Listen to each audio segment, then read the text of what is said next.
It's a mystery why Cuomo's unpopular. Look at this Riz. Who's living rent-free now, paisan? Zohran Mamdani can't stop talking about Andrew Cuomo's rent-stabilized dig during anti-Trump New York City tour.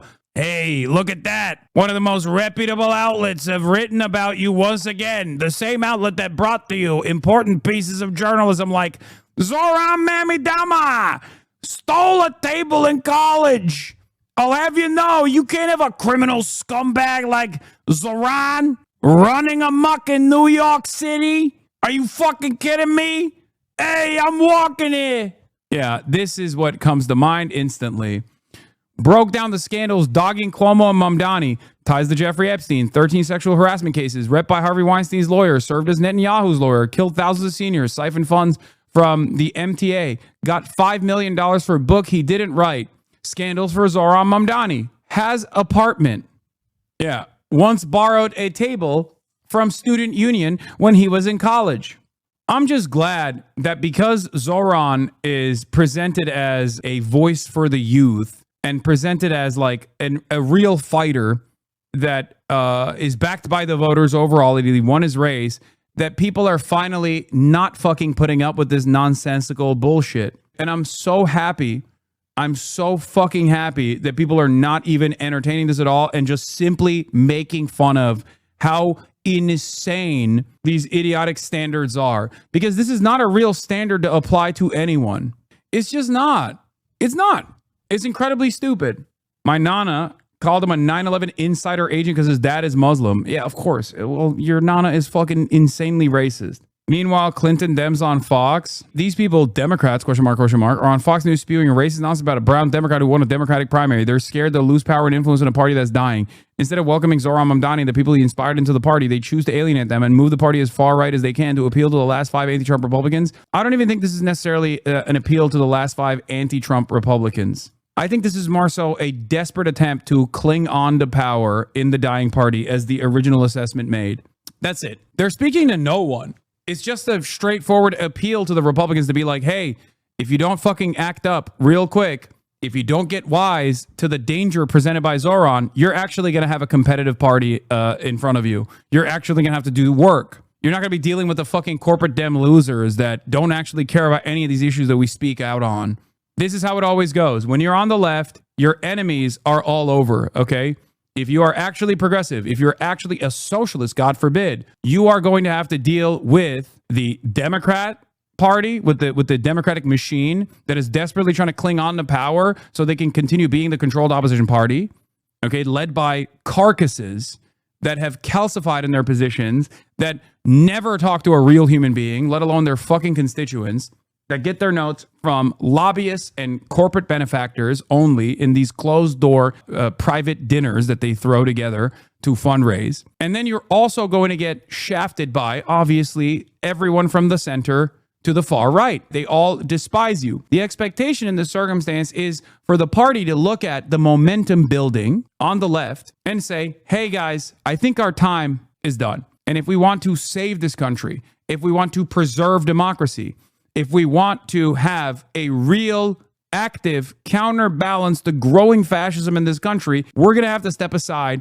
and we're going to have to let the Zohrans bloom. But they're not doing that because they don't care. They would rather appease the fascists as long as they remain in power, at least for the remainder of their lifespan, which is going to be short anyway. They're fucking old.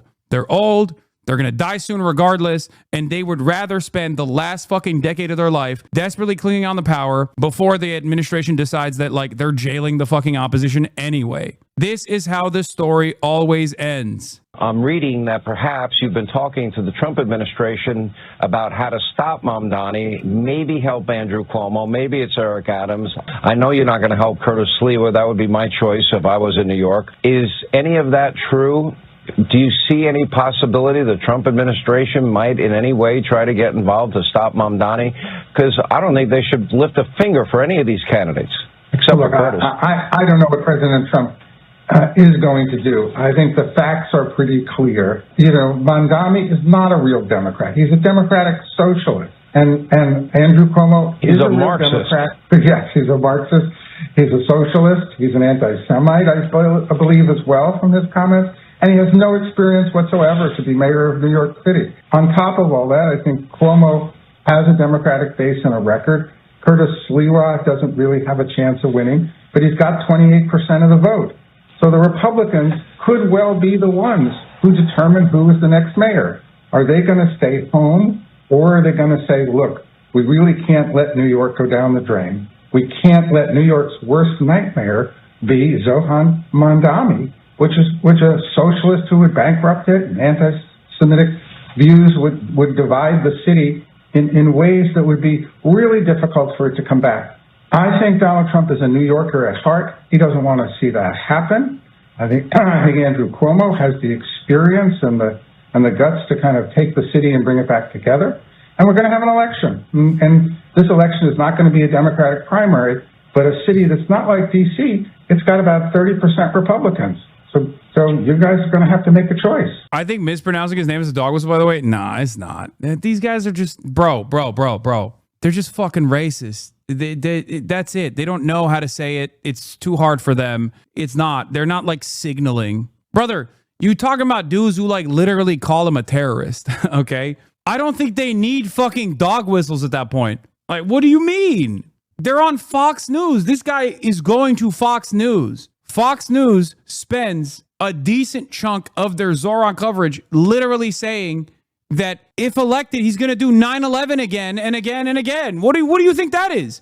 That's not a dog whistle. That's a fucking bullhorn. Please stop trying to fucking find like secret messages between the lines. Just read the lines. They are actively telling you. They are openly racist. Yeah, the mispronunciation is not even a principal stance on racism, a principal stance of racism. They're just too stupid to know how to say it genuinely. Yeah. And they just don't care. That's it. That's the other thing. They just don't care to correct themselves. Do you understand? Being a progressive means making real progress. There's only one candidate in this race who's passed a bill supported by Bernie Sanders. Surprise! That's me. I am a progressive because I believe in getting things done for people who need it. As governor, I championed to pass the Excelsior Scholarship to make college tuition free for New York's middle class. It was a national first to help make New York more affordable.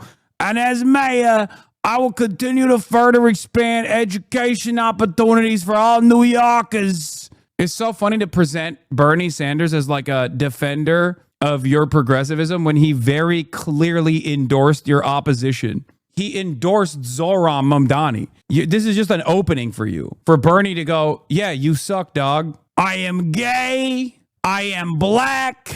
I am Muslim. I am New York. I'm Andrew Cuomo. And I've sexually harassed and assaulted 13 women, including a cop.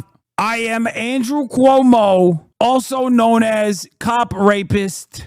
I am a woman. Anyway, that's Cuomo.